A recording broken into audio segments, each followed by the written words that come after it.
الأذكار الشرعية الموظفة الراتبة ليست أقوال هكذا تقال لا معنى لها أو لا مقصد تحققه، بل الأذكار المأثورة الشرعية الموظفة منها والمرتبة بحسب الأوقات وغيرها، هذه كلها تجدد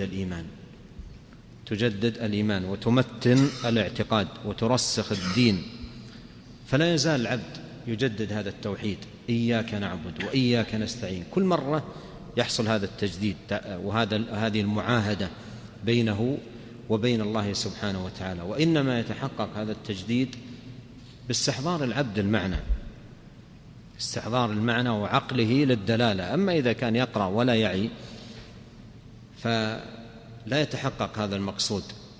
مثل ذلك قوله في السورة اهدنا الصراط المستقيم، كثير من الناس والعوام يقرأها ولا يستحضر أنه دعاء يدعو الله به. ولهذا يقول شيخ الإسلام محمد عبد الوهاب رحمه الله ينبغي أن ينبه العوام أن قوله اهدنا الصراط المستقيم دعاء، أن كثير منهم يقرأ مجرد آيات تقرأ في هذا الوقت، بينما الأصل أن يتنبه الناس أن هذا دعاء، يستحضر أنه يدعو الله بعد أن أثنى على الله ومجد الله وعظم الله بدأ يدعوه.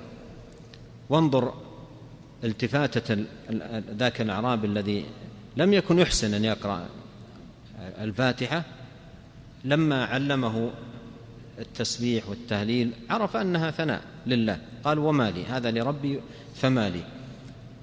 فبعضهم يقرأ اهدنا الصراط المستقيم ولا يستحضر أن هذا دعاء. شاهد القول أن هذه الكلمات إياك نعبد وإياك نستعين تجديد لهذا العهد والميثاق بأن يعبد الله ولا يعبد غيره، وأن يستعين به سبحانه وأن لا يستعين بغيره. نعم.